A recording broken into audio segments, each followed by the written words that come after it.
여러분, 피사의 사탑이 처음부터 기울어진 건 아니었다는 거 아셨어요? 저도 처음 알았을 때 진짜 놀랐어요. 이거 진짜 신기한 게요. 이 거대한 탑이 왜 기울어졌는지 그 비밀을 파헤쳐 볼게요. 피사의 사탑은 사실 종탑이에요. 대성당의 종탑이요. 놀랍게도 탑이 기울기 시작한 건 무려 12세기 건설 도중이었대요. 그 이유는 바로 지반이 너무 물러서 탑이 무게를 지탱하지 못했기 때문이에요. 생각해보면 당연한데요. 거대한 탑이 무른 땅 위에 서 있으니 건설이 14세기에 완료될 때까지 기울기는 계속 심해졌다고 해요. 1990년에는 기울기가 무려 5도에 달해서 정말 위험한 수준이었어요. 그때는 진짜 쓰러질까 봐 걱정했을 것 같아요. 다행히 1993년부터 2002년까지 대대적인 보수 작업이 이루어졌습니다. 그 결과 기울기는 97도로 줄어서 지금의 모습이 된 거죠. 이 탑이 높이는 낮은 쪽이 55, 86m, 높은 쪽이 56, 67m나 된대요. 무게는 무려 14,500톤, 코끼리 2,400마리 정도의 무게라고 생각하시면 돼요. 그리고 계단은 296개 또는 294개라는데 7층만 2개가 적대요. 이거 진짜 디테일한 부분까지 신기하지 않나요? 피사의 사탑은 매년 500만 명 이상의 관광객이 찾는 세계적인 명소예요. 기울어져서 더 유명해진 아이러니한 건축물이랄까요. 다음번에 피사의 사탑을 보면 기울어진 이유를 떠올려보세요. 작은 상식 하나로 여행이 더 즐거워질 거예요. 여러분, 혹시 마늘이 어디서 왔는지 생각해본 적 있으세요? 이거 진짜 신기한 게요. 우리가 매일 먹는 이 마늘이 사실 중앙아시아가 고향이래요. 블랙케이부터 코카서스, 이란, 힌두쿠시 산맥까지 이 넓은 지역이 다 마늘의 뿌리랍니다. 저도 처음 알았을 때 놀랐어요. 그냥 어디에나 있는 건 줄 알았거든요. 생각해보면 당연한데요. 마늘의 친척들이 다 비슷하게 생겼어요. 양파, 샬롯, 리크, 차이브, 심지어 부추까지 다 같은 알리움 속 식물이래요. 근데 더 놀라운 건 마늘이 수천 년 동안 사용됐다는 거예요. 고대 바빌로니아, 이집트, 로마, 중국에서도 마늘을 약으로 쓰고 요리했대요. 특히 지중해와 아시아 지역에서 마늘의 인기가 엄청났다고 하네요. 지금도 전 세계적으로 마늘이 재배되는데 으뜸은 어디일까요? 바로 중국입니다. 2021년에는 전 세계 생산량의 73%를 중국이 차지했어요. 거의 3분의 2 이상이 중국에서 나오는 거죠. 진짜 대단하죠? 그리고 마늘은 기후나 조건에 크게 구애받지 않고 잘 자란다고 해요. 그래서 전 세계 어디에서든 쉽게 찾아볼 수 있는 식물이 된 거죠. 마늘이 단순한 식물이 아니라 수천 년의 역사와 전 세계를 연결하는 매개체였다니. 이거 정말 매일 보지만 몰랐던 반전 아닌가요? 다음에 마늘 드실 때 한 번씩 생각해보세요. 이 작은 구근에 담긴 이야기들을요. 세상엔 이렇게 신기한 것들이 정말 많다니까요. 우리 주변의 작은 것들에도 큰 이야기가 숨어 있답니다. 여러분, 올랜도에 있는 이 멋진 관람차 아시죠? 그런데 혹시 이 관람차 이름이 계속 바뀌었다는 거 아셨어요? 처음에는 올랜도 아이였대요. 2015년에 문을 열었죠. 이름이 계속 바뀌는 거, 이거 진짜 신기한 게요. 처음에는 메릴린 엔터테인먼트 소유였어요. 메릴린 엔터테인먼트? 런던 아이, 시드니 타워 아이도 거기 소유해요.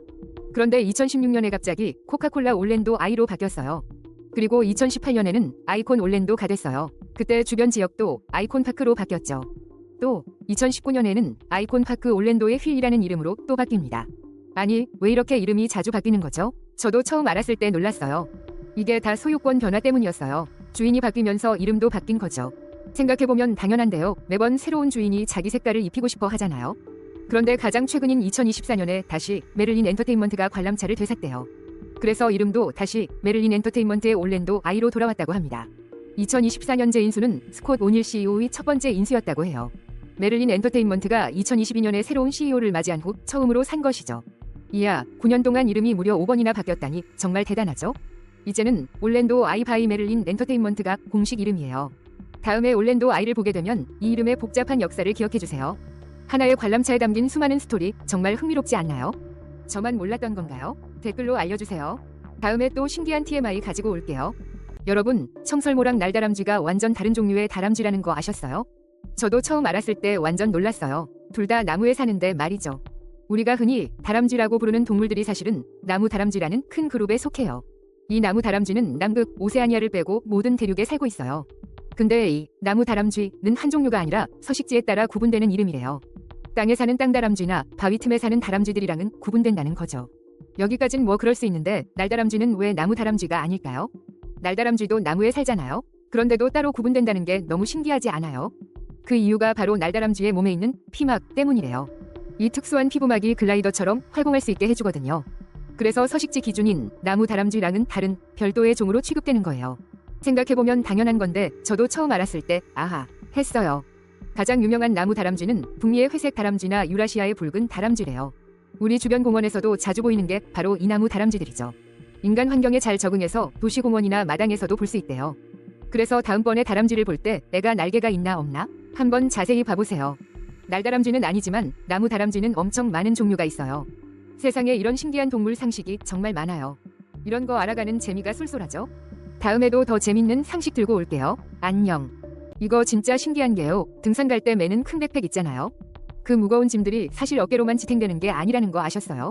저도 처음 알았을 때 놀랐어요. 백팩이 우리 몸이랑 아주 똑똑하게 작동해요.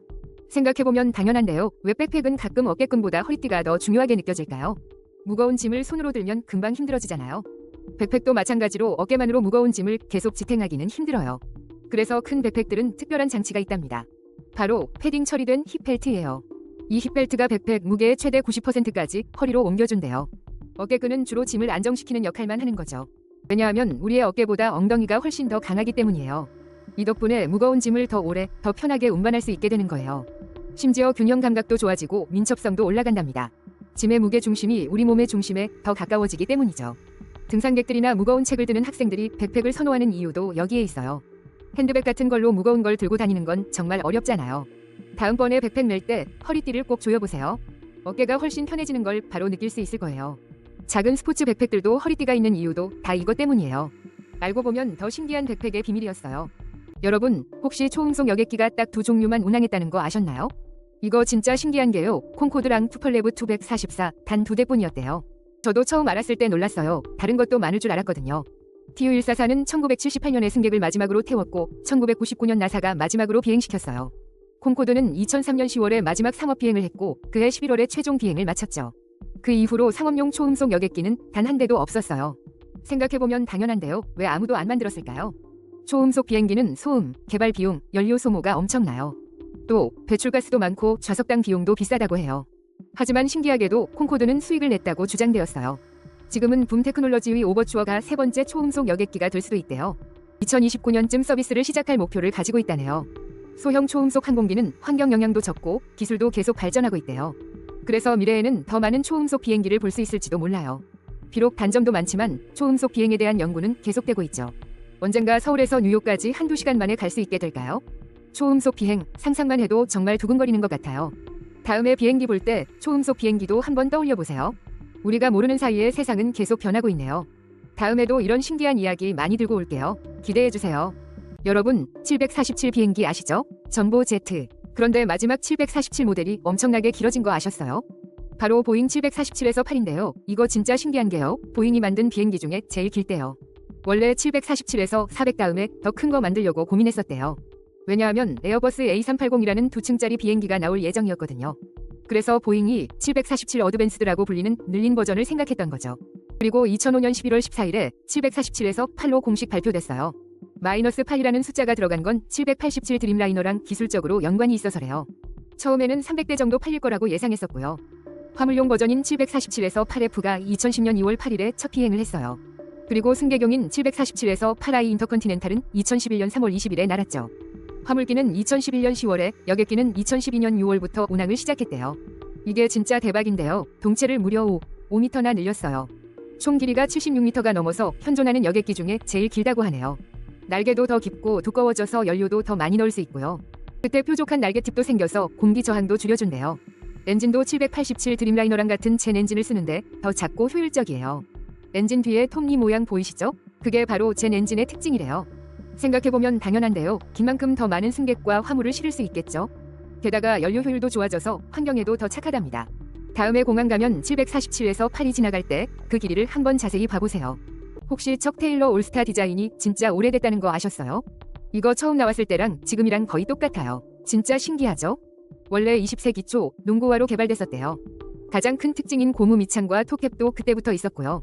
재밌는 건 척 테일러라는 이름이 농구선수 이름에서 왔다는 거예요. 1922년에 그가 더 좋은 농구화를 만들어달라고 요청해서 탄생했죠. 발목 패치에 그의 사인이 들어가면서 척 테일러 올스타가 된 거고요.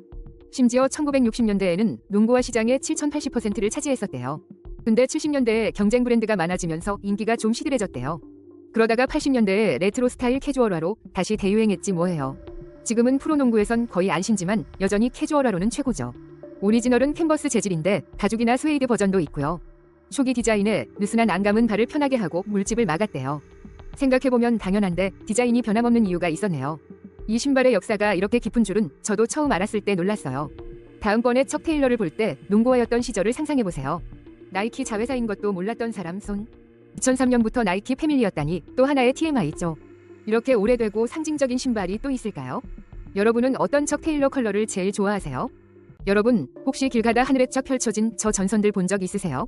저는 매일 보면서도 왜 저렇게 높이 많이 있을까 궁금했거든요. 생각해보면 땅에 묻으면 더 안전하고 깔끔할 것 같잖아요. 근데 알고 보니까 이게 다 이유가 있더라고요. 저도 처음 알았을 때 오마이갓 소리가 절로 나왔어요. 이게 바로 가공전력선이라는 건데요. 전기를 먼 거리로 보낼 때 쓰는 구조물이에요. 주로 세 가닥의 전선이 탑이나 전봇대에 매달려 있죠. 근데 이게 왜 땅속이 아니라 하늘에 있을까요? 이거 진짜 신기한 게요. 공기 때문이래요. 주변 공기가 전선을 잘 식혀주는 역할을 한대요.